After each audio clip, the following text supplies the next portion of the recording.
In my past life, I endured a full decade before finally transitioning from being a canary to becoming Julian's wife. But barely after we married, Julian was diagnosed with cancer. Afterward, I took care of him, serving him food and cleaning him, carrying him up and down the stairs. Our marriage lasted only 3 short years before Julian passed away. I had thought that, while love may have disappeared, at least the money would remain. But Julian left all his wealth to his first love, who had gone abroad over a decade ago. The grand villa was taken back, and even the bags and clothes Julian had bought for me were claimed by that woman. Aging, skill-less, hell-less, and penniless, I ended up scavenging water bottles from the trash. Finally, hunting fulfilled ransom, I crossed paths with a wild dog rummaging through the garbage, and it bit me to death. When I opened my eyes again, I was back to the day when Julian coldly asked me whether I loved him or his money. I pursed my lips and immediately smiled, saying, "Of course. I love you." Julian seemed satisfied. But the next day, I went to Julian with a contract for an allowance, asking him to pay me for a year's worth of it. Julian's expression instantly turned cold. "Didn't you say you loved me? Why are you coming to ask me for money now?" Julian was always like this, constantly asking me to confirm whether I loved him or his wealth. And it was because of this insecure questioning that I always found myself caught in strange emotions, making me think he couldn't live without me, that he loved me deeply. In truth, he couldn't live without me. After all, in my past life, when he was first diagnosed with cancer, he didn't contact his long-lost first love, Lorelei, whom he had been thinking about his whole life. Instead, he gave me the wedding that should have been for Lorelei. The ring that should have gone on Lorelei's finger was placed on mine. Even the antique Tang Dynasty necklace his mother had left for him, he gave to me. At that time, I truly thought that after being Julian's canary for 10 years, I had finally made it. I not only gained his love, but also became his legitimate wife. But on the very day of our wedding, Julian was rushed to the hospital for emergency treatment. What followed was endless torment. Before he got sick, Julian was already hard to care for. His tea had to be at 60 degrees. The bath water couldn't exceed 45 degrees. And the bedding needed to be changed every day. He also didn't like strangers touching his things. So for all those years as Julian's canary, I had been his personal maid. After he got sick, it became even worse. Besides his various picky demands, his temper grew worse. If I was a little too rough while helping him with his hygiene, he would push me to the ground. "You're so stupid. You can't even do this properly. I've supported you for so many years. And this is when I get a useless thing like you." And every time after his chemotherapy, when he felt bad, he would vent his anger on me.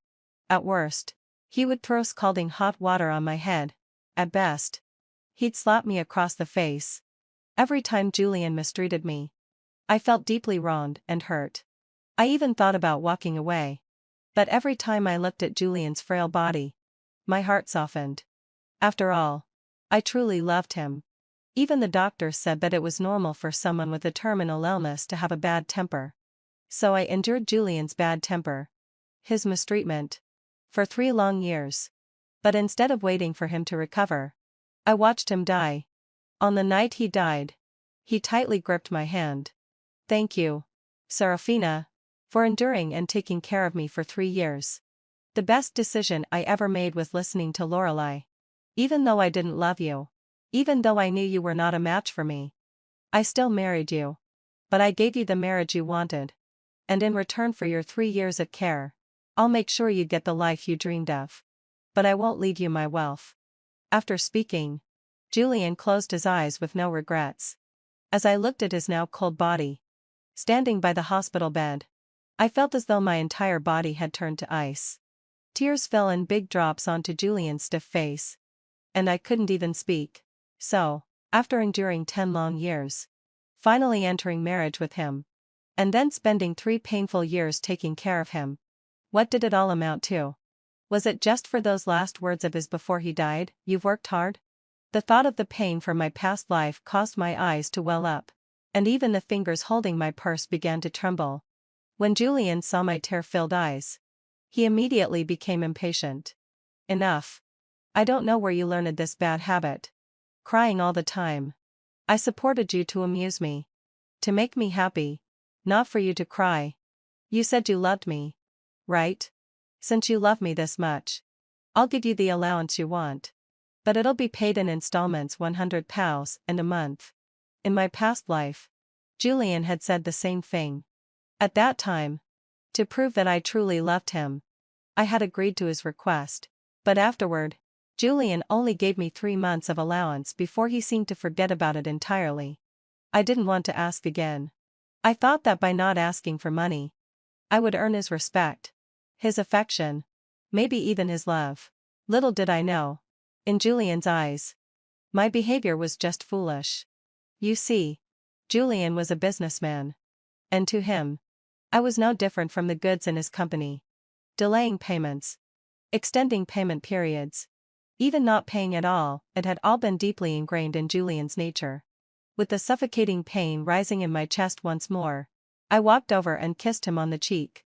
Baby, you know I'm doing this to earn money for my brother's medical bills. Without this money, my brother will die. Honey, please don't do installments. Can you just give me the full amount? I promise. For the entire year of the contract. I will love you 100%. Upon hearing my words, Julian's face remained as unpleasant as ever. Impatiently, having wire. He pushed me away. I knew it. You women are never sincere. I gazed at his unsightly expression, feigning grievance. Honey, I don't want money to be involved in our relationship, but I can't sacrifice my brother's life for our love. As I spoke, 2 tears slid down the corners of my eyes. Julian scrutinized my expression for a moment. In the end, he succumbed to my tears and took a check from his drawer, writing the figure of 800 before handing it to me. I looked at the thin piece of paper he held between his fingers. I couldn't help but smile bitterly. Julian really was a businessman to the core. The terms of my allowance had been negotiated like a contract, 1 million for the year, with 80% paid at the beginning and the remaining 20% at year's end, no matter the time or circumstance. Julian always remembered every clause, executing it with the precision of an accountant. And I, in my past life, was foolish enough to mistake such meticulousness for affection. I swallowed the stabbing pain in my chest and pretended to be merely uncomfortable as I accepted the check from Julian's hand. Even as I turned to leave, I forced a trembling smile and said solemnly, Honey, once my brother's treatment is complete, I won't need your money anymore. When I finished, I walked out of Julian's office as if the pain itself were pushing me forward. That very day, I deposited the entire 1 million into my bank account. In my previous life, I had agreed to become Julian's kept woman only because my younger brother was gravely ill with a blood disorder. Every cent I earned went to my mother to pay for his treatment. But after Julian's death, after I had lost everything, the same mother and brother, whose eyes had once brimmed with affection for me, turned their backs without hesitation. With cold contempt, my mother told me she was ashamed to have a daughter who had been a man's mistress. Then, without another word, they threw me out of the house. It was only then that I learned the truth: my brother's illness had been cured years ago. All those years, he had feigned sickness just to extort more money from me. Thinking of the misery of that past life, a suffocating ache welled up again in my chest. But this time, it was different. That life was over. In this lifetime, not a single penny of mine would go to that so-called brother. As for my so-called parents, they no longer existed to me. And Julian? Julian had always been so enamored with his first love, Lorelei. Hadn't he? Well then, I would help him. I'd help him win her heart. Marry her. Walk hand in hand with her down the aisle. Even as the cancer in his body quietly ate away at him. And when the end came, Julian's entire fortune would belong to me.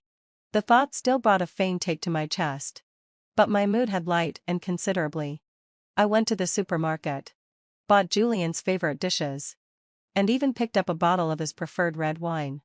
As soon as I returned home, I called his personal physician to postpone his upcoming health check. In my previous life, Julian's cancer had been discovered during that very checkup exactly 7 days from now. It was after that diagnosis that he'd proposed to me. This time, he wouldn't find out until after he'd married Lorelei. Once everything was arranged, I began preparing dinner, cooking his favorite dishes, hand-washing his socks and underwear. I even calculated the time he'd return home, just so he could see me playing the perfect, devoted woman. Sure enough, as I was rinsing suds from my hands, I heard the sound of the front door opening. "Honey, you're home," I said eagerly, stepping toward him. Julian's gaze swept over my flushed face and damp hair. He nodded with satisfaction. "Wash your hands, and serve the food." He loosened his tie, shrugged off his jacket, and took his seat at the dining table. Julian was an old-school businessman, unlike those flashy tech entrepreneurs. He valued cost efficiency above all else. Spending $1 million to keep me wasn't just about appearances. He expected emotional labor, satisfaction in bed, and even domestic diligence. In my past life, he'd once told me he had me do all this because he saw me as a wife. That once the timing was right, he would marry me. But it was only after his death that I realized every word he'd said had been a lie, carefully crafted to keep me on his hook. He knew I loved him. He knew I dreamed of being his wife. So he used that dream angling marriage like a carrot, before a fool, squeezing every ounce of value out of me without spending a cent more than he had to. I forced myself to banish the thoughts, obediently rinsed my hands, and returned to serve him. After filling his bowl, I sat quietly beside him, serving dishes and refiling his wine.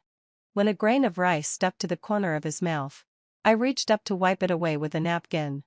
Julian caught my fingertips, his eyes glinting. "You're being unusually compliant today." I lowered my gaze shyly, because my generous sponsor just dropped a pile of gold coins. Then, let out a low sigh. With a teasing smile, I slid into his lap. "Honey, if I can make you happy tonight, would you be willing to drop a few more?" My fingers trailed playfully along the edge of his throat. Julian's breath hitched slightly as he caught my hand. "Say that again." I slipped off his lap, pulled out my phone, and handed it to him. "Honey," I said sweetly, "your ex, Lorelei, just returned to the country. Look, this is her photo at a bar." Julian's expression darkened instantly. "Why are you keeping tabs on Lorelei? Serafina, don't forget your place." His tone turned cold. "You're just my kept woman. I did promise that if you behaved, I might marry you, but you'll never compare to Lorelei." He had said those exact words in my past life too. Only then, it had been after we were already married, when he was frail and bedridden. And Lorelei would often visit him in the hospital. They would reminisce right in front of me. Sometimes, they'd even embrace or kiss while I stood there, humiliated. I had cried back then, asking him if he thought that was fair to me as wife. And just as he did, ma'am, Julian had glared coldly and snapped. "Sylvia, don't forget you were only ever my kept woman. Marriage or not, you'll never be Lorelei." The memory sent another sharp pang through my chest. I let that pain carry me, forcing tears to well up in my eyes. "Honey, you misunderstood me," I whispered, trembling. I just. Before he could respond, I turned and ran toward his study, tears streaming down my face. Then, when on a low sigh, I pulled out a notebook and handed it to him. "Honey, I found this while cleaning earlier," I said softly. "When I read the love letters you wrote to Lorelei inside, I finally understood just how much you loved her. I cried the whole afternoon when I saw it. Although I love you so much, I can't bear to see you suffer like this. That's why I want to help you pursue Lorelei. Honey, in my eyes, you're truly a great person, so deserving of your true love." As I spoke, 2 tears fell from the corners of my eyes in desolation. Julian sat at the dining table, his expression as cold as ever, showing no emotion. But his eyes, filled with tumult, told me that my words had stirred something within him. It was understandable. Of course, after all, Lorelei was his unresolved past, his redemption from his youth. I had even seen, when he was gravely ill and nearly dying, how he would still hold Lorelei's photo, finding solace in it. With that kind of deep affection, I didn't believe for a moment that he didn't long for Lorelei. The room fell into an eerie silence for a long while. Just when I could no longer squeeze out a tear, Julian finally spoke, his voice low. How do we do it? My heart instantly dropped. I quickly grabbed my phone and sat beside him. Honey. Look. Here's the information I got from a private detective. After Lorelai went abroad, she never dated anyone. She spent 10 years focusing on her studies. What does that tell us? It means she's only ever thought of you. She didn't go abroad because she was poor, she was forced by her family. So, I've got a plan. Lorelai opened an art studio. Right? I'll sign up tomorrow. And you'll act like you're treating me really well. You'll shower me with expensive jewelry and luxury cars. I guarantee that in a month, Lorelai will come looking for you. Julian looked at my plan. And without a second thought, he replied, it won't work. Lorelai isn't the type to care about such superficial things. Hearing this, I instinctively shot back. Bullshit. If she doesn't care about money, who does? But before I could finish, I caught myself and quickly corrected. Honey. I'm not talking about you. I mean, you can't think like men do when it comes to women. Lorelai is proud and values her self-respect. So she won't like these things. But if these things are from you, she'll definitely like them. After all, she loves you so much. Jealousy will make a woman fully understand her feelings. Julian hesitated for a moment. I quickly grasped his hand. Honey. Just give it a try. Please. I really don't want you to suffer like this anymore. As I spoke, 2 more tears slid down the corners of my eyes. Finally, having fulfilled when my fingers were aching from tightly gripping my phone, Julian spoke, his voice softening. All right. I'll give it a try. Hearing his words, I instantly felt a surge of joy. I rushed back to my room and pulled out a quotation list.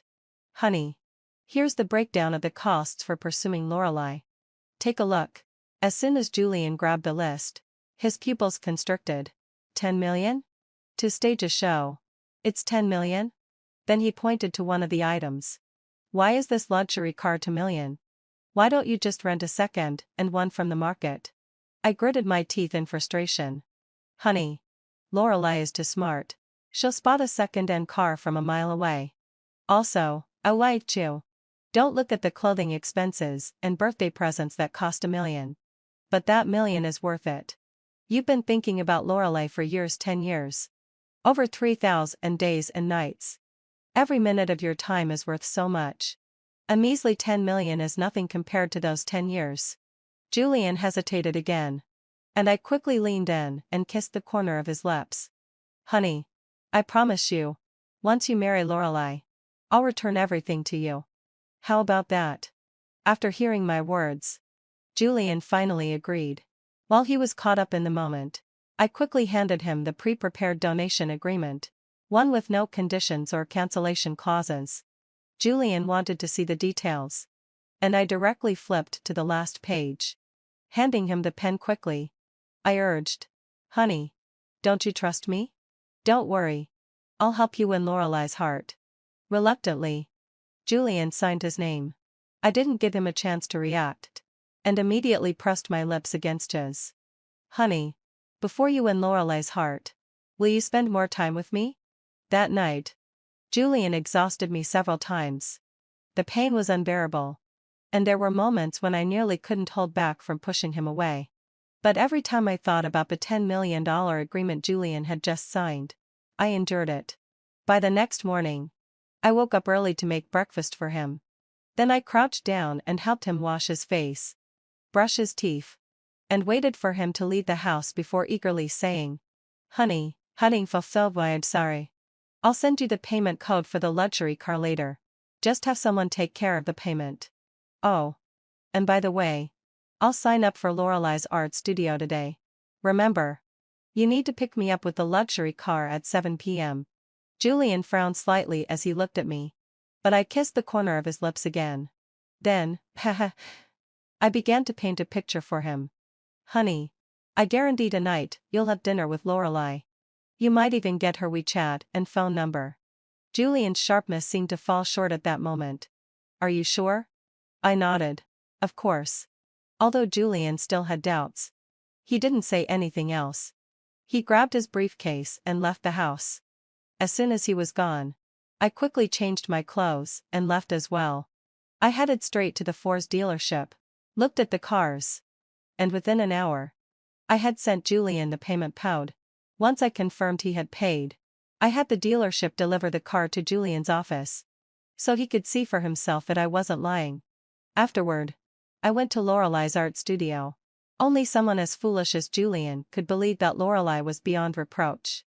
In my previous life, Lorelai had returned to the country around this time. She came back after seeing the news about Julian's company listing on the Hong Kong Stock Exchange. Then, without a low sigh, Lorelai started subtly approaching Julian, even sending me countless WeChat messages, angrily cursing me as an unworthy woman and erring to compete for him. She even publicly exposed the fact that I was Julian's canary. And every time she provoked me, Julian would look at her with deep affection in his eyes. He even commented when he got home, "Lorelai, all these years, she's still thinking about me." The two of them began to ignore me, the woman who had spent 10 years with Julian and embarked on a relationship with no title, drawing closer in secret. Julian even prepared a lavish proposal. If it hadn't been for the day before, when Julian received his cancer diagnosis, followed by Lorelai urging him to marry me, the two of them would have already tied the knot by then. And Lorelai, who hadn't been in a relationship for years, had been pretending all along. Men of all skin colors, white, black, yellow, none had escaped her grasp, especially thinking back to my previous life. After Julian's death, how Lorelai, with the inheritance in hand, stepped on my face with the arrogant point of her high heels have filled me with a seething, bitter hatred. "I didn't think you'd be so deluded, Serafina," Lorelai sneered, "thinking that by marrying Julian, you'd get his money. Someone like you, just a bird who can't even soar, deserves to be shot by an enemy, plucked clean of feathers." Then, went on a well sigh, using Julian's resources, she had me find a job only to have her sabotage it, leaving me unable to even afford a roof over my head. In the end, I had to live under a bridge, and was eventually torn to pieces by stray dogs. The thought of the pain from those wild dogs, tearing me apart in my last life, made my chest tighten again. But I simply smiled bitterly. In this life, I would be the one holding the rifle. Bang. And it would be Lorelai and Julian who died. That afternoon, I signed up for a class at Lorelai's art studio. When she saw me, Lorelai smiled sweetly. "Serafina, you look so familiar. Were you someone from my past in the country?" "Sorry. My memory's a bit hazy. I filled my head with so much painting." Feigning innocence, I shook my head. "Lorelai, we've never met. I've always stayed at home. My husband loves me, and he doesn't like me being around bad women." The veins on the back of Lorelai's hand visibly popped. "Oh. Really? Your husband sure loves you. But you're so young, how did you get married so early?" I smiled again, playing the naive role. "Not yet. But he says once he's less busy, he'll propose to me." Then, went out a lull sigh, I pulled out my phone. "Lorelai, you haven't met my husband, right? He's so handsome and capable. You wouldn't believe it, he started from nothing and took his company public in just 10 years. Recently, he even rang the bell at the Hong Kong Stock Exchange." I smiled sweetly as I continued, "But he's such a homebody. Whenever he goes out, he comes back right away. And when he does, he always brings me something special. Just the other day, he gave me a pink diamond." With that, I raised my hand, showing off the sparkling stone on my finger. "Lorelai, would you like to meet my husband? He loves me so much, just one call and he'll come running." Lorelai's expression darkened, her patience wearing thin. "Is that so? Well, why don't you give your husband a call and have him come over?" Without missing a beat, I pulled out my phone and dialed Julian's number. Julian's voice came through the phone immediately, soft and warm. "Okay, honey. I'm on my way." Half an hour later, Julian arrived at Lorelai's studio. Not only dressed in a new suit but also his hair neatly styled. He certainly wanted to make a good impression on his first love. I pretended not to notice, linking my arm through his. Honey. This is Lorelai. The one I mentioned on the phone. Before I could finish, Lorelai suddenly burst into tears. And the sobs fell one after another. She turned and fled the room. Julian, sigh, immediately concerned, pulled away from me. His brow furrowed as he snapped at me. This is what you told me could win Lorelai back? As he shoved me aside, I crashed into the corner of a table. The pain was sharp, but I couldn't focus on it. I acted desperate, calling out to him. Honey. What are you waiting for? Go after her. If she's crying, she clearly still has feelings for you. If she didn't care, she wouldn't be crying. Julian's expressions softened. And without a second thought, he rushed toward Lorelai. As he disappeared out the door, I smirked, then turned to head toward the underground garage. Using the spare key, I drove off in the luxury car Julian had brought with him. In the afternoon, I sold the car at a used car market. That night, Julian didn't come home. Instead, it was Lorelai who added me on WeChat. I accepted her request immediately. She sent me several videos, each one showing Julian and Lorelai in intimate, passionate scenes. Along with the videos, Lorelai also sent me a text message. Serafina, your husband is mine now. A mocking smile curled at the corner of my lips as I read her message. Lorelai was exactly as I had expected once provoked. She'd quickly end up in bed with Julian. But what she didn't know was this, while she had been Julian's unfinished business. The one who had never let him have her. Now that she had finally gotten him, her value in his eyes had diminished greatly. The meat that's already on the table can never compare to the lychee so far away. I didn't reply to Lorelai's message. Instead, I sent Julian a voice message. My voice thick with feigned tears. Honey. Where are you? Aren't you coming home tonight? I put my phone away and went to sleep. When I woke up the next morning, I deliberately made my face pale and my hair disheveled. When Julian finally came home, I rushed to him in tears. Honey. But before I could continue, I wiped away the tears. I'm sorry. I didn't control myself. I shouldn't have been jealous. I took a few steps back. You must be tired. Let me run you a bath. Just as I turned to leave, Julian, just as I had expected, grabbed me by the arm. Don't worry, he said gently. I've made up with Lorelai. But I'm not going to leave you. I froze for a moment. And then, like a child who had just gotten a candy, I smiled brightly. Really? Honey. Thank you. Thank you for letting me stay by your side. Julian, let out a low sigh. Clearly pleased by my reaction, pulled me into his arms. The scent of Lorelai's perfume clung to him, and I felt a wave of disgust rise in my stomach. But I kept smiling, thrilled by my victory. Then, let out a low sigh. Lorelai and Julian started their relationship again. They were inseparable, always glued to each other. I was content to watch. But after a month of their relationship, worried that Julian's health might already be deteriorating, I decided to act.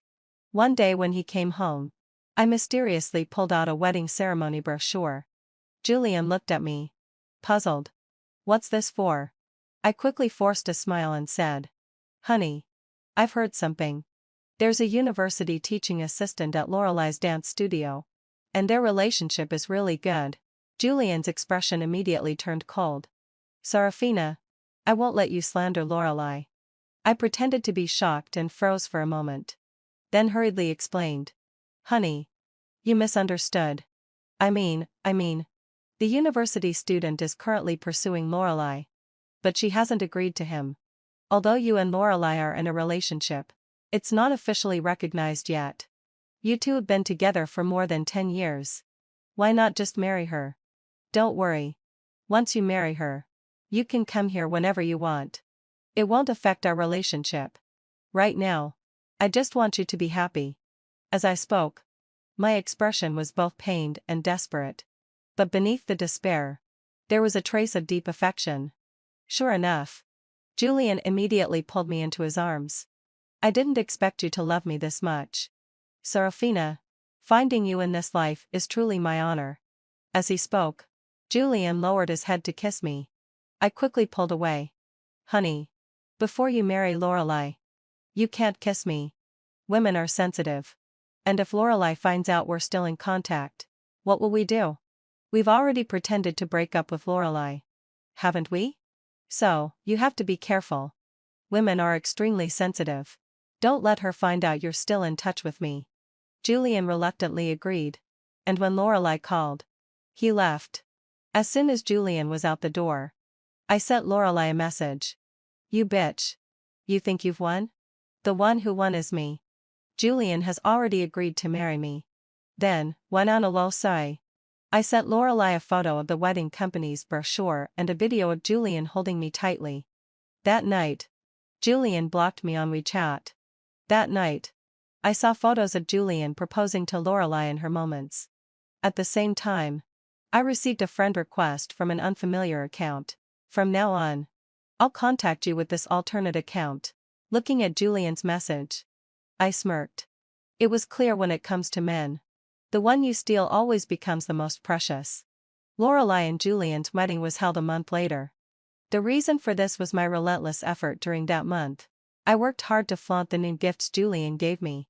I worked hard to add emotional value to Julian, deepening his impression that I truly loved him, prompting him to keep showering me with gifts. Finally, having fulfilled my anxiety, after Julian gave me his mother's antique necklace, Lorelai couldn't take it anymore. She quickly registered her marriage to Julian and hurriedly held their wedding. But she had no idea about Julian's selfishness. He delisted the necklace as part of his assets. So it wasn't actually mine. I had only the right to use it, not to own it. But at least Julian and Lorelai got married. From there, I continued, as always, to give Julian my full emotional value, loving him without disturbing him. With deep affection, I wished him and Lorelai a lifetime of happiness. 3 months after their wedding, one day, Julian fainted at his office. When I heard the news, I immediately changed out of my elegant clothes and put on pajamas, even running barefoot to the hospital. As soon as Julian woke up, I slapped Lorelai across the face. Furiously, I yelled at her. Is this how you take care of him? Lorelai, I gave you the man I love more than anything in the world. I cared for him for 10 years. And nothing happened. But you, after just 3 months of marriage, sent him to the hospital. As I spoke, I collapsed onto Julian's body, crying out in agony. Julian let out a low sigh. Are you okay? Please wake up. I regret it. I regret giving you to Lorelai. My cries, filled with desperation, echoed in the hospital room, sounding like the wails of a mourning bird. Lorelai clenched her teeth in fury, rushing over to grab me, ready to slap me. But in the next moment, Julian stopped her. Stop, Lorelai. If you dare hurt her, I'm done with you. He looked at me with a face full of concern, noticing the blood on my feet. Why didn't you wear shoes when you left? I sobbed, burying my face in his chest. I heard you were sick. I was so scared. I didn't think about wearing shoes. Julian, I can't live without you. As I spoke, I clung tightly to him, my heart breaking. The slap mark on Lorelai's face still hadn't faded, and the sight of me embracing Julian tightly made her face pale. She glared at Julian, furious. Julian, yapped I in the sigh. Don't forget, I'm your wife. Julian's expression darkened. So what? Serafina is also my woman. Lorelai's face grew darker and darker. Even with her fists clenched, she couldn't hide her anger. But I just looked at her with a mocking smile. Now she was angry. But I was only returning to her what she had done to me in my previous life. From then on, I visited Julian every day. Each time, I told him how much I loved him, how much I was suffering, how painful it was. But I never wiped his body, nor helped him with anything. Instead, Lorelai had become Julian's caretaker. And all the things I had suffered being hit with a cup, burned with boiling water, were now falling onto her. Every time I saw Lorelai being humiliated by Julian, I would cry and provoke her. Lorelai, if you don't want to take care of Julian, I'll do it. Please. Don't come to the hospital anymore. No matter what happens to him. No matter what he becomes. I'll still want him. Julian, moved by my words, once again gripped my hand tightly. Lorelei's face turned even greener with rage. Every time I saw her holding back, trying to get Julian's wealth, I couldn't help but laugh. But she didn't know. I had already placed the blade to claim Julian's fortune in Julian's hands. A month after Julian fell ill, I handed him a pregnancy notice. And I told him, Julian, Leno, I'm pregnant. I used the sperm you left at the hospital to do in vitro fertilization. I'm sorry for doing this without your consent, but I really can't live without you. Even if you leave in the end, I still want a child who looked just like you, to keep me company. At that moment, Julian's eyes trembled with intense emotion. But then, he began to ask me not to tell Lorelei about my pregnancy. Not only did he instruct me not to share it with her, but even my prenatal checkups had to be done at the private hospital he arranged. On top of that, he began to take back control of the company, reasserting his authority over the business. This life's Lorelei was different from the one I knew in my past life. Her status was more distinguished than mine. And she was indeed the real Lorelei. So, after Julian fell ill, she took charge of Julian's company. But no matter how powerful she was, Julian was still the founder of that company. Thus, Julian was no longer the same as he was in my previous life. In my past life, he only needed to lie in bed and fight the disease. But in this life, he not only had to reclaim his company from Lorelei's control, but also endure Lorelei's betrayal. A man like Julian could never tolerate a woman, someone he had under his control, taking everything away from him. The discovery of his illness had come too late, and with all the work piling up, his condition deteriorated rapidly. I could only offer him emotional support. Julian, I beg you, don't focus on the company anymore. I don't want your wealth. I don't want anything. I just want you. But every time, Julian gripped my hand tightly. You don't want it. But my child does. Then he would keep working late into the night, pushing his frail body to its limits.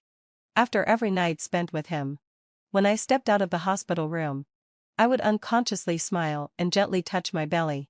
Be good, baby. Once mommy gets the fortune, we'll travel the world together. The child in my belly wasn't Julian's. I had selected the sperm from a sperm bank. After all, a man like Julian didn't deserve children. Not only that, but I had also destroyed his stored sperm. In just 3 months, Julian's condition worsened beyond repair. He could only survive with the aid of an oxygen tank.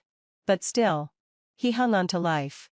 It wasn't until the lawyer he arranged walked into the hospital room and the two of them talked for an entire hour that Julian called me in. He clutched my hand tightly. Serafina, in this life, I'm sorry I didn't give you the marriage you wanted. But I've at least tried to make it right. I've left all my assets to you. And to the child in your belly. Then Julian passed out, looking at his limp, lifeless body. I calmly turned to the lawyer. Now I am the actual head of Julian's company. Correct? Lorelei can't take it from me. Right? The lawyer, surprised by my tone having always seen me as tearful and fragile during Julian's illness, replied hesitantly. Yes, Hadiktiu.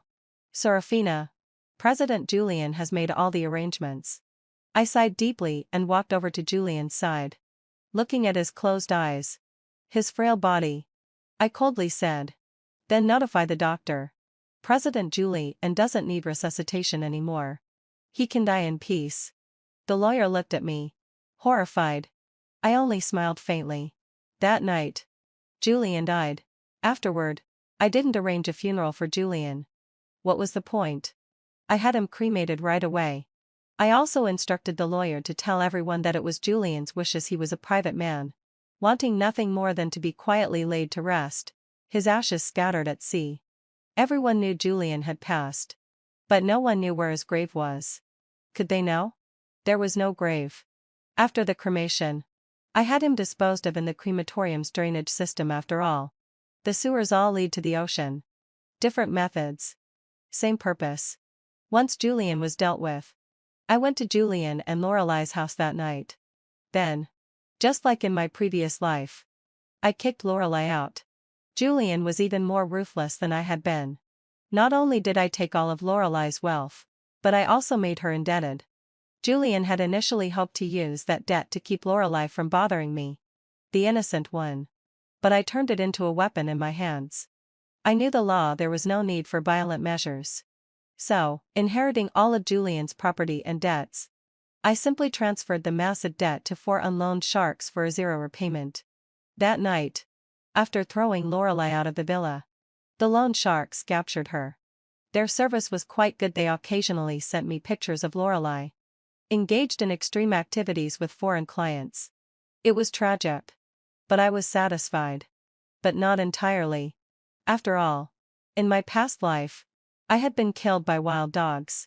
So, I gave the loan sharks $3 million to have the dogs visit Lorelei every now and then. I even asked them not to kill her. She deserved to live a long life.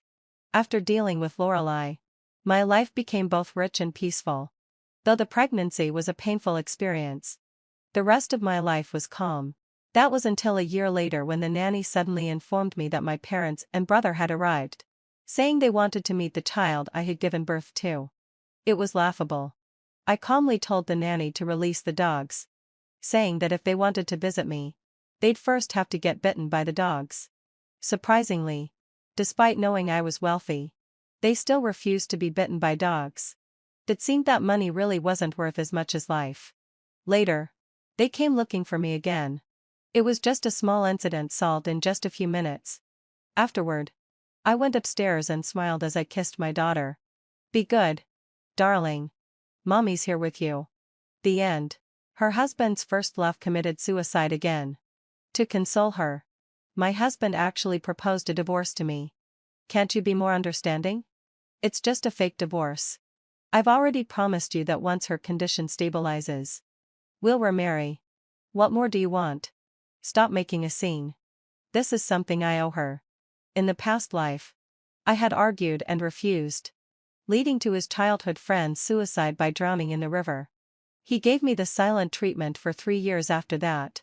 Later, when I was pregnant, I fell down the stairs and was on the verge of death, calling for his help. But he turned his back and left without a second glance.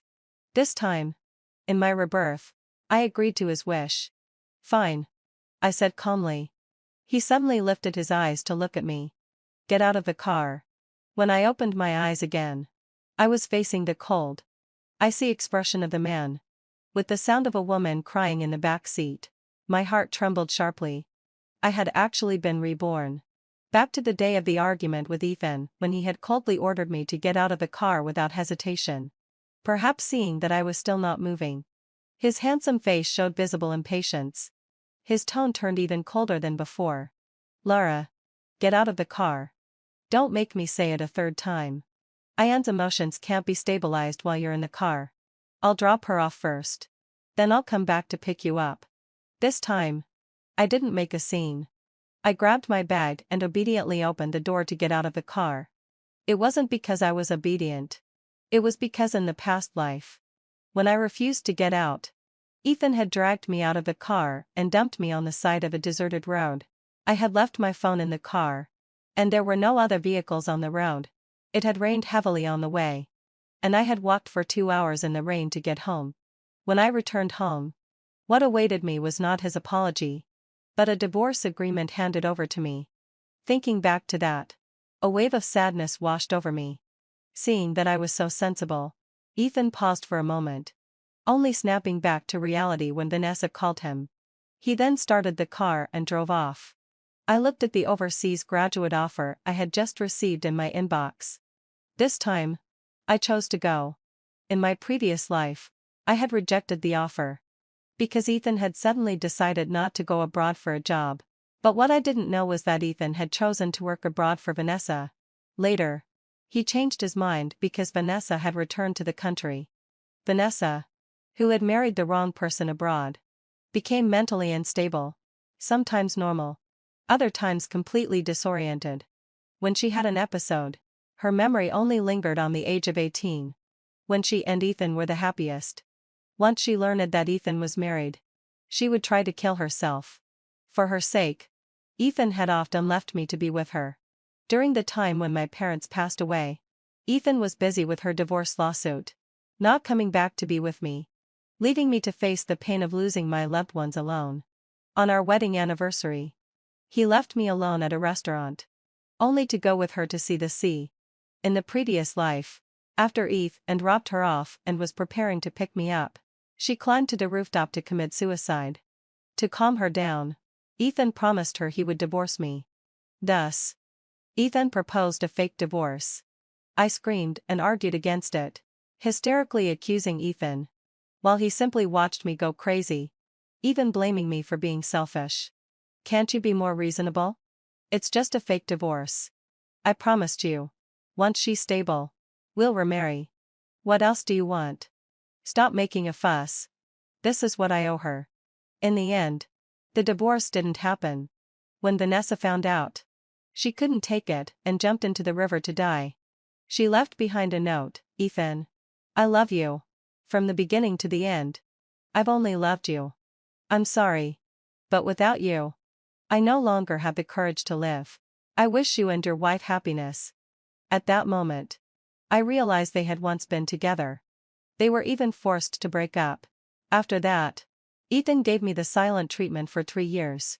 He threw himself into his work, and when I tried to get close to him, he neither spoke nor rejected me, just staring at me coldly. I became the joke everyone talked about behind my back. Gradually, everyone began to accuse me of being the villain who broke them apart, a shameless mistress, a malicious woman. Ethan turned a blind eye to all of this. I knew. He hated me. He hated me for ruining his childhood friend's life. Compared to physical pain, mental torture could make one feel like life wasn't worth living. Later, I gave an unsuggested divorce. He grabbed my shoulder tightly, his eyes dark with anger. Laura, don't even think about it. Then, I unexpectedly became pregnant, focusing on the child and no longer thinking about him. Until, on Vanessa's Memorial Day, I discovered Vanessa's portrait had been placed in the room next to my baby's nursery. A chill ran through me. I couldn't understand his intentions and went to question him. But he impatiently snapped at me. Laura, it's her Memorial Day today. I don't have time for your nonsense. He stormed off. Then, no. I received a message from a private detective I had hired. Vanessa wasn't dead. I instinctively rushed out to tell Ethan the truth.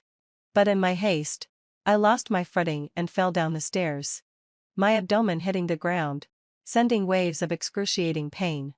In my last moments, I called out for Ethan. He heard me and stopped, just as I thought I might be saved. He didn't turn around and walked away faster.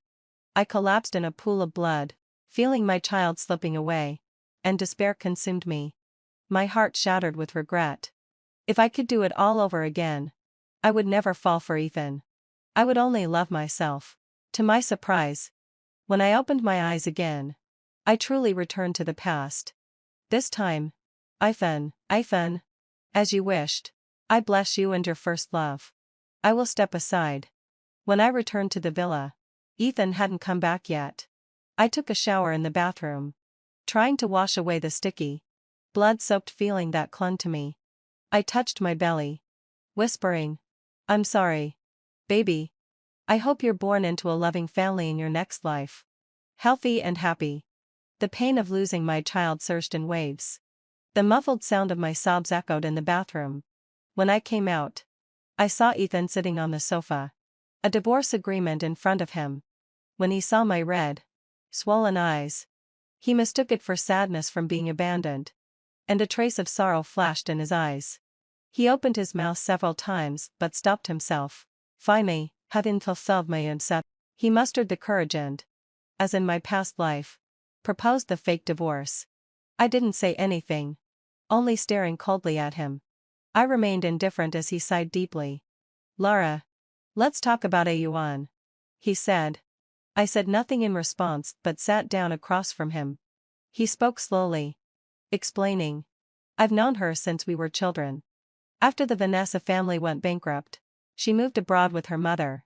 Later, her mother married her off to a wealthy man.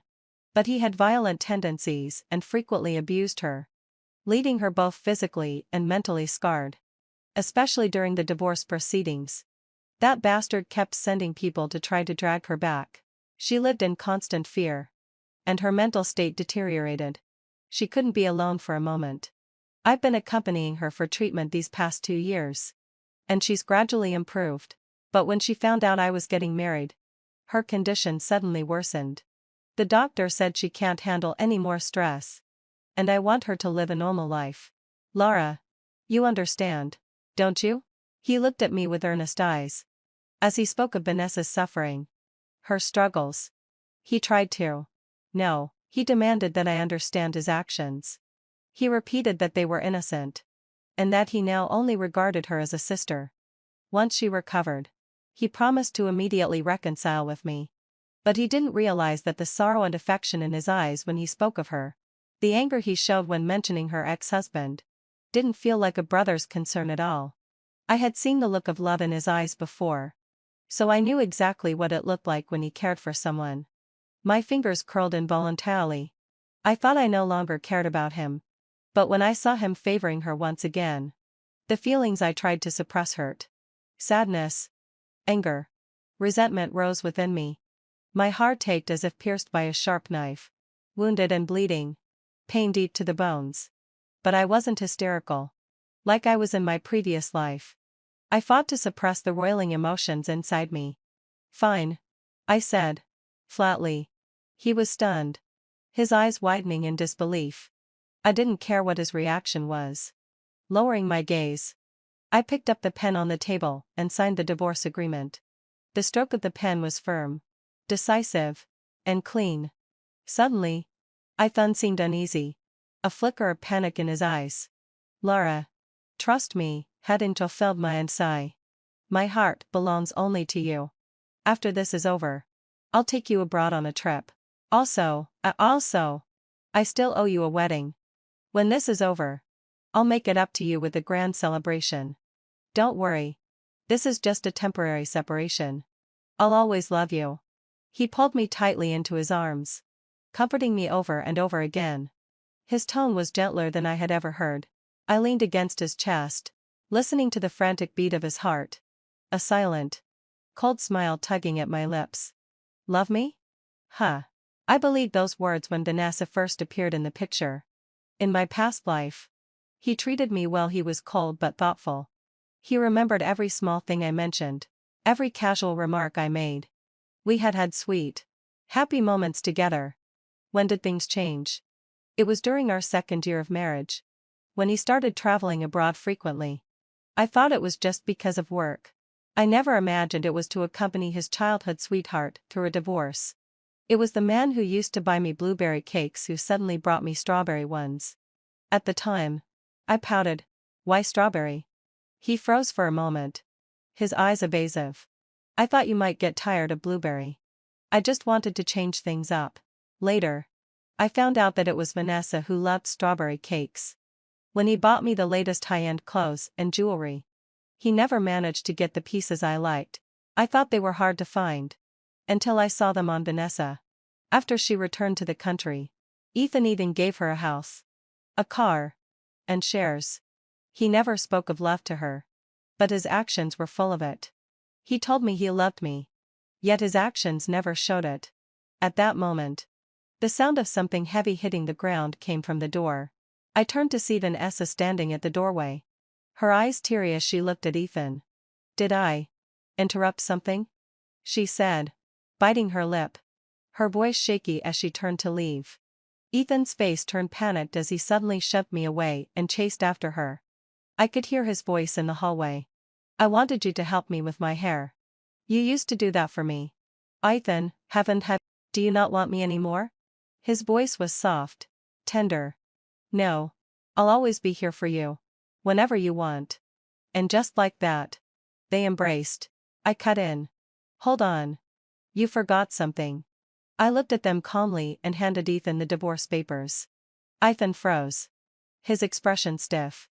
Instinctively, he tried to hide Vanessa behind him. His eyes frantic as they darted toward me. As if he feared I might do something to her. Vanessa, leaning in his arms, shot me a provocative glance. I closed the door without a word. I looked at the calendar on my phone, counting the days. 30 for more to go. The next day, Ethan and I went to the civil affairs office to register for divorce. After a month's cooling off period, we could receive our divorce certificate. On the way back, he suddenly spoke. Laura, don't tell our parents about this yet. Also, late, Grandpa's about to have surgery. Anyway, we'll remarry in the end. And telling them now will only cause more trouble. I sneered. It's trouble for your first love.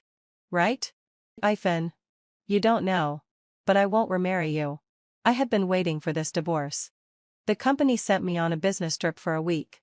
I packed in a hurry and left. When I returned, the villa had changed drastically. The large roses I had personally planted in the garden were gone, replaced by jasmine. The interior furniture had been completely remodeled. Where we used to display our photos, now there were pictures of him and Vanessa. I scanned the surroundings indifferently before heading upstairs. I opened the bedroom door, only to find that all my things were gone. And Vanessa was sitting there. A jolt ran through me as I entered and began searching. The things I had placed in the drawers were missing. Vanessa smirked. This is my room now. Get out. I fought to keep my anger in check as I asked. Where is the bracelet from my cabinet? You mean this? She raised her wrist, smiling faintly. It looks good. Doesn't it? Give it back to me. My parents perished in a fire. Their home reduced to ashes. That bracelet was the only heirloom they left me. It had been specially made when I was born. Crafted by a master who blessed it to ensure my safety and health throughout my life. I like it. It's mine now. She teased, a wicked grin on her face. Ethan said everything in this villa is mine now. You're divorced from him. So you have no right to take his things. This is mine. I didn't waste any more words and reached to snatch it from her. Seeing she couldn't win, Vanessa deliberately tossed the bracelet onto the floor. With a sharp crash, it shattered. My body stiffened instantly. My mind went blank, and I trembled as I picked up the shattered pieces of the bracelet. Vanessa smirked sarcastically. Oh no, no. What a pity. The bracelet is broken. I was so furious that I couldn't stop shaking. Tears welled up in my eyes as I yelled, Vanessa, you deserve to die. Seeing the fury in my eyes, Vanessa stepped back, frightened. I stepped forward and raised my hand to slap her. In the next second, my wrist was gripped tightly. Ethan's angry face appeared before me, and he coldly warned, Laura, don't you dare. Without hesitation, I raised my other hand and slapped Vanessa hard. Then, let out a low sigh. In one swift motion, I slapped Ethan as well, my voice trembling with rage. Get out of my way. She broke my bracelet. His face shifted, and he turned to glance at Vanessa. She nervously clutched his shirt, looking up at him with a pitiful expression. I didn't do it on purpose. Ethan was silent for a moment, gently wiping the tears from the corner of my eye. I'm sorry. I didn't know. I shouldn't have yelled at you. Ion does things she can't control when she's emotionally triggered. But it's not intentional. She doesn't know the significance of the bracelet. Can you not hold it against her? Don't be angry anymore. I'll have the best craftsman fix your bracelet. My pupils constricted, and it felt as though my heart was being ripped open. Bleeding, let out a low sigh, with the pain suffocating me. All the sorrow, resentment, and fury surged in my mind. He knew how much this bracelet meant to me. But still, he chose to defend Vanessa without a second thought. He wouldn't even let her apologize. I raised my hand to slap him. Ethan, you're so noble. You divorced me for her. And I agreed. But why did you bring her into our home? Why did you let her pull out my roses, take over my bedroom, and mess with my things? Just because she's mentally ill, I have to put up with her? What's next? Will she try to force you to sleep with her by threatening to kill herself? Should I just endure and pack you up to send you to her bed? Is it because she's sick? Or do you have other intentions? Enough. Laura. You're going too far. Ethan glanced at Vanessa instinctively. Seeing her pale face, his guilty expression turned colder. You'd better stop. I couldn't be bothered to argue with him anymore. Dragging my suitcase out of the villa, Ethan tried to chase after me. But Vanessa went crazy and stopped him. I went back to my old place and settled in. tidying up the room. 26 days left. For the remaining time, I handled the paperwork for school, booked my flight, and finished the projects at hand. I wrapped up my work early and prepared to focus on my studies. Once I left the villa, I didn't care about Ethan and Vanessa anymore. Whether they were close or slept together in the villa, it had nothing to do with me. However, after I shifted my focus back to myself, Ethan started messaging me frequently. He asked about my well-being and reported his daily schedule to me. Just like in the past life, he desperately tried to fix our relationship, but all he received was my indifference. The way he had given me the silent treatment in the past life, I returned it to him with the same coldness. I ignored his messages, only replying with a couple of sentences when I felt like it. Are you annoying? Don't you know I'm working? I'm very busy. I don't have time to waste talking to you. He called me, but I didn't answer. He came to pick me up from work, but I stayed late at the office. Noticing my coldness, he stopped bothering me as frequently. Instead, he sent flowers through someone, as well as new, high-end clothes and jewelry to my home. I looked at those things and scoffed. In the past life, these were things Vanessa had received. Now, I didn't care for them, but he was eager to send them my way. I didn't respond to him. Instead, I snapped a photo and sent it to Vanessa. That day, Ethan stopped messaging me. Vanessa updated her social media that night, 7 years apart, and now you're finally back by my side. This time, I'll hold on to you tightly. The picture showed the two of them embracing by the seaside. I liked her post and commented, "Blessings locked forever." Within seconds, the post was deleted. The next second, Ethan called me. As soon as I answered, he began scolding me without hesitation. "Lara, what did your comment mean? Are you trying to make things worse? It's just a post on social media. Why are you being so sarcastic? Isn't it enough that you've been taking out your anger on me? There should be a limit to how unreasonable you can be." In his eyes, all this was me making small moves behind his back, refusing the fake divorce. Vanessa was crying, looking pitiful as she said, "Oh fine, Ethan. Does Lara blame me? But I didn't mean it. The day before, you promised me your love, but when I woke up, it was 8 years later. And my boyfriend had become someone else's husband." I understood now she had been triggered and lost her memory again. Ethan spoke gently. "It's not your fault. I was going to divorce her anyway." Then, let out a low sigh. Turning to face me, his tone hardened. "Lara, apologize." I couldn't help but laugh bitterly. I cursed under my breath. "You two are both insane. Go get your brains checked." I glanced at the countdown on the calendar, took a deep breath, and told myself not to be angry. Not angry. Not angry. 18 more days. I could hold out a little longer. On the day I was to get the divorce certificate, Ethan rolled downstairs to pick me up. He seemed to have dressed up specifically, wearing a red suit I had never seen before. Bright and festive. If you didn't know better, you'd think we were going to pick up our marriage certificate. When Ethan met my gaze, there was a clear hint of guilt in his eyes. Vanessa sat in the passenger seat, wearing a red dress. They looked like a couple. It was obvious who had prepared their matching outfits. Suddenly, I remembered when we were dating. I had asked him to wear matching pink sweatshirts for a date, and he had coldly refused. I couldn't help but find it a little amusing. He had never disliked brightly colored clothes. He'd just been dressing for the wrong person. Dead end. Grandfather's surgery is this afternoon. He asked for this himself. For once, Ethan actually explained. My face didn't flicker. I turned and got into the car ahead of him. Ethan's usually gentle expression hardened. His gaze fixed on my back. A strange unease pressed against his chest.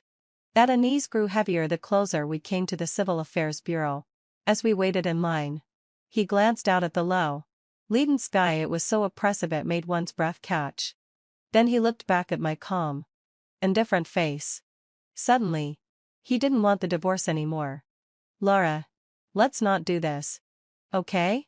Or maybe you're right, there are other treatments for Ayuan's illness. It doesn't have to be divorce." My heart jolted. But I asked coldly. "And if the other treatments don't work?" Am I supposed to let her cling to you for the rest of my life? You don't want to divorce. But I do.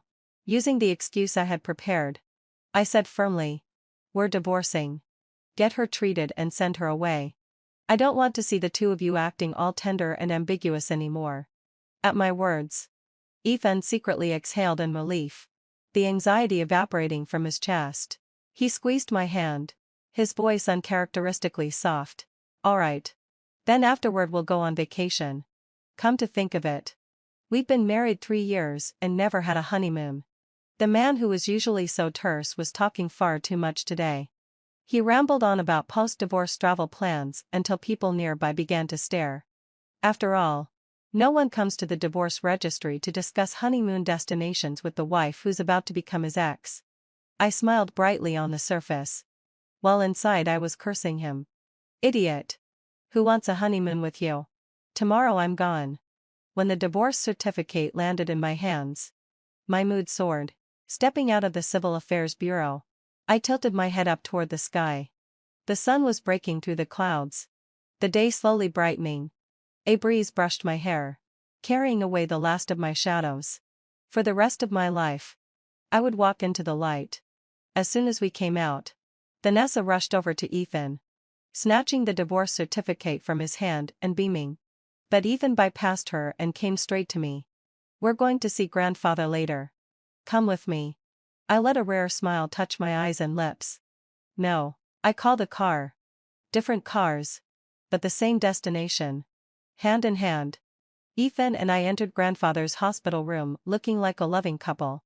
Whatever he said, I echoed softly, sometimes ducking my head with a shy smile. I'd played this role for 3 years in my past life, I knew it by heart. Grandfather noticed nothing amiss. Anxious about the surgery, he gave us endless instructions.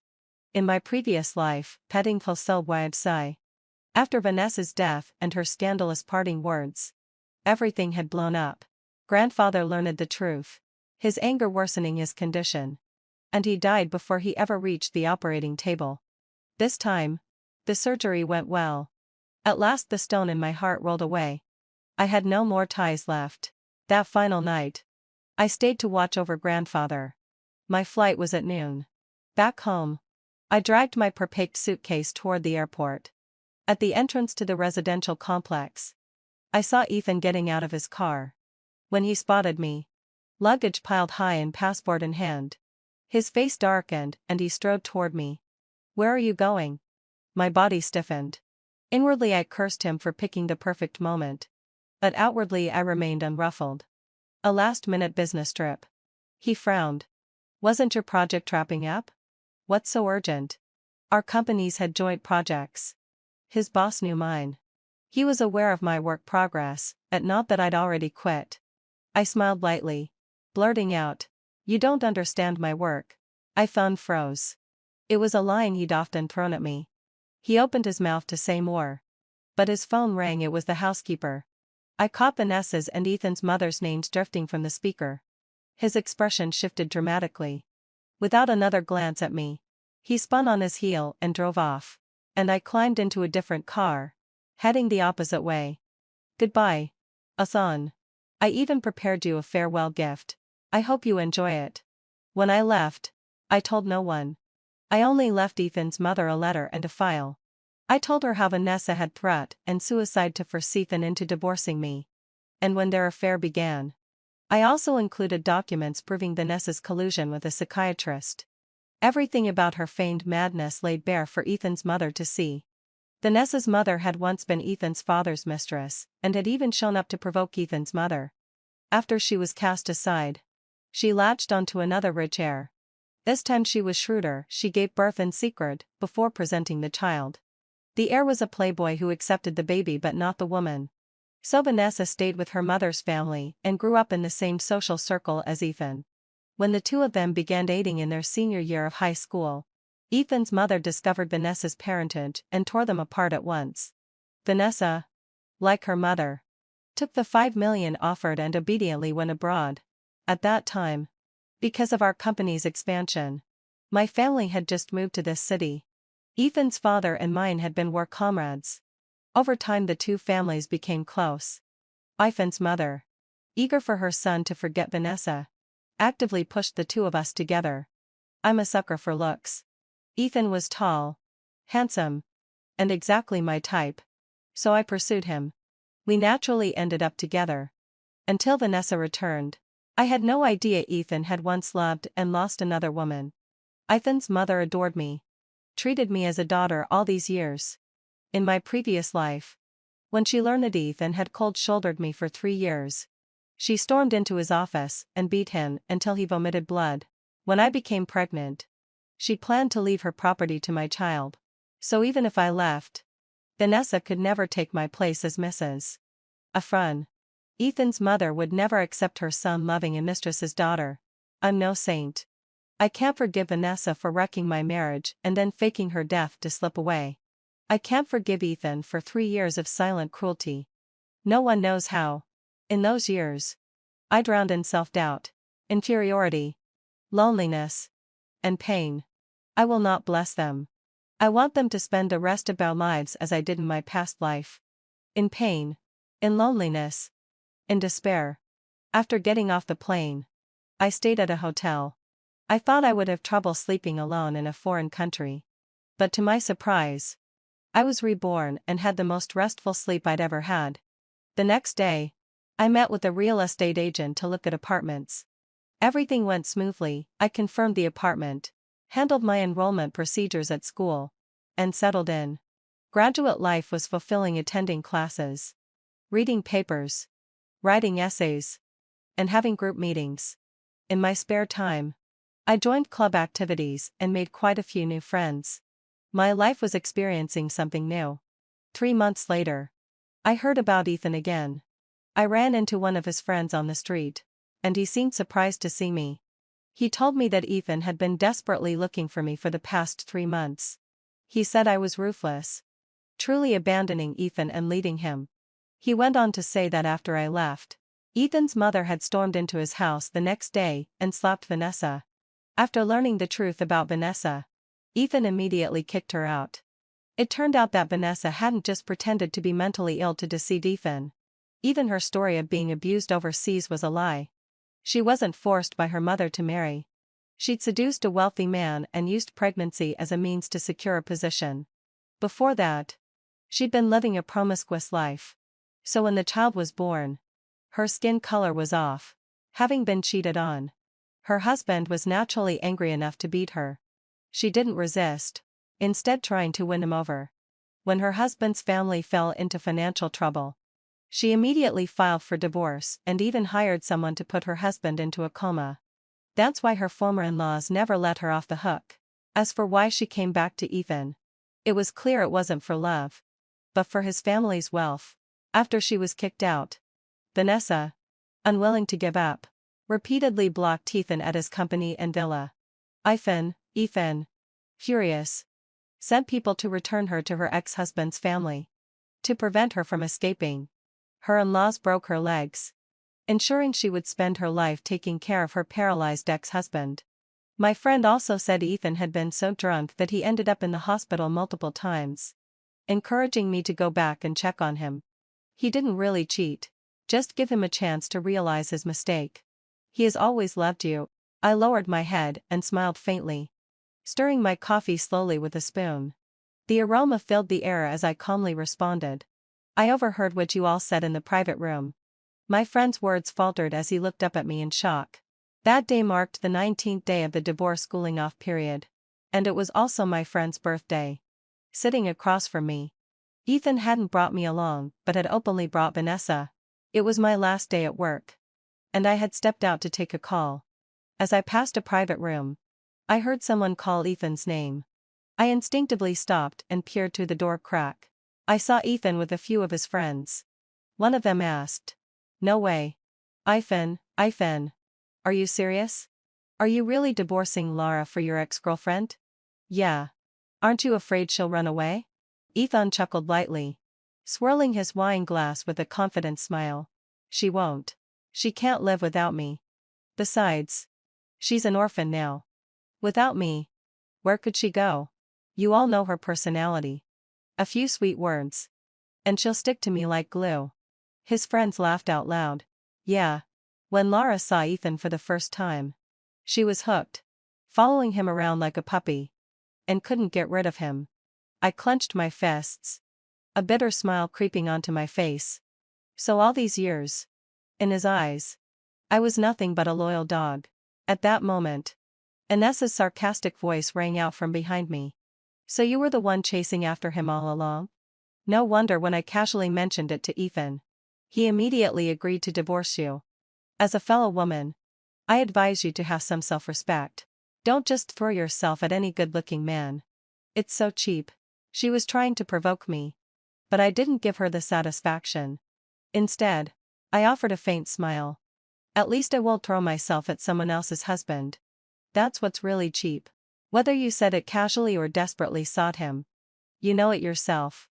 Inessa's face turned pale and flushed with anger as she scoffed, shoving her shoulder into mine before walking proudly into the room. Once she entered, the people inside began teasing her. Amid the cheers, she sat next to Ethan, shyly resting her head on his shoulder. Her cheeks flushed. She looked at me and smirked, clearly provoking me. I watched as Ethan put his arm around her, defending her. All right. Stop making a scene. She's shy. A wave of discomfort surged in my chest, and I turned to leave. My friend across the table looked awkward, unable to say anything further. The next day, heading fulfilled wed session, I saw Ethan at school. I wasn't surprised given his capabilities. It was only a matter of time before he found me. He had flown in overnight, looking worn out. Lara. My friend's knowing glance shifted between us as he quietly asked what our relationship was. I casually replied, ex-husband. Ethan's eyes flickered, and his expression dark and as if he had suffered a heavy blow. He hurriedly explained. No. I'm her husband. I cut him off. Ethan. Let's talk. We sat down on a bench on campus. He tilted his head, his gaze fixed firmly on me as he spoke in a low, strained voice. I never really intended to divorce you. It was Vanessa who threatened to kill herself. When her family went bankrupt, my mom sent her abroad with $5 million to get her away from everything. She was forced to marry there and was abused by her husband. I thought it was all my fault, so I felt guilty and wanted to make it up to her. I just wanted her to get better quickly and return to a normal life. But I didn't know it was all a lie. She deceived me. Darling.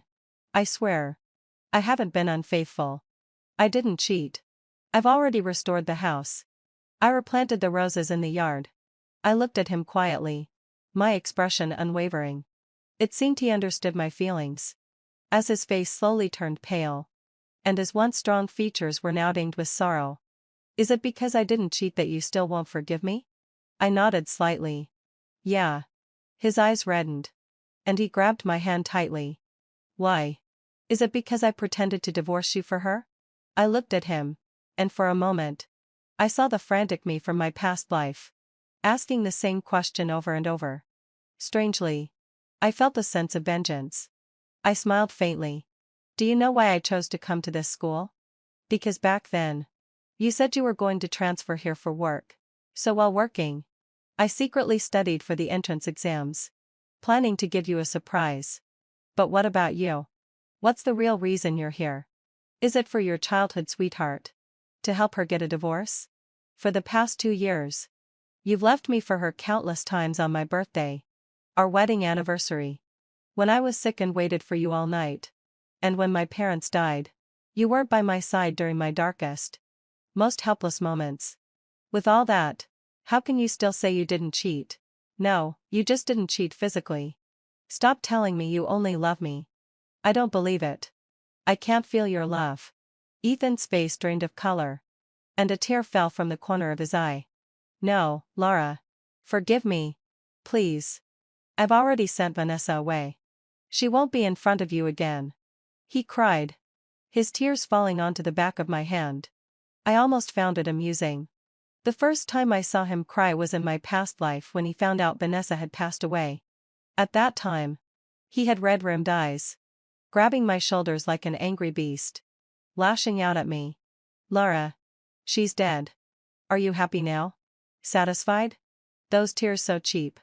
I pulled my hand away, wiping it on his shirt, openly showing my disgust. Not here. I don't take out the trash. Ethan froze, his eyes full of anguish as they met mine. I felt a pang of sadness in my heart. He moved across from me, taking me to and from class every day, buying me breakfast, bringing me lunch and dinner, occasionally sending flowers or gifts like bags and jewelry. He shamelessly joined some social events or dinners, pushing himself into my life. I kept pushing him away. His devotion earned him sympathy and trust from many of our classmates and neighbors, who spoke up for him, urging me to forgive him. A man like him was hard to find, they said. I didn't know how to explain. So I simply replied, I hope you find a partner just like him. No matter what they said, that was my only answer. Over time, they started to see the truth. It wasn't as simple as they had thought, and eventually, no one spoke up for him anymore. For work reasons, he had to return to his home country, only coming to see me on weekends. After a few years, I finished my graduate studies and chose to stay and pursue a PhD. As for Ethan, I ignored him. There was no possibility for us. Between us lay to lost lives. Forgiving him would be an apology to my past self and to that unborn child. 3 years later, I was in the library writing my thesis when I suddenly received a call from Ethan's mother. Ethan had been in a car accident and was declared dead after failed attempts to save him. When I heard the news, I froze. Because today was the day I had died in my past life. Was this karma? I didn't know. But suddenly, my heart felt much lighter. Outside the window, the storm abruptly stopped, and sunlight pierced through the clouds, bathing me in its warmth. The dampness left by the rain was swept away, replaced by a gentle, comforting warmth. From that moment on, nothing stood in my way, and I walked forward with the sun, stepping confidently into the future.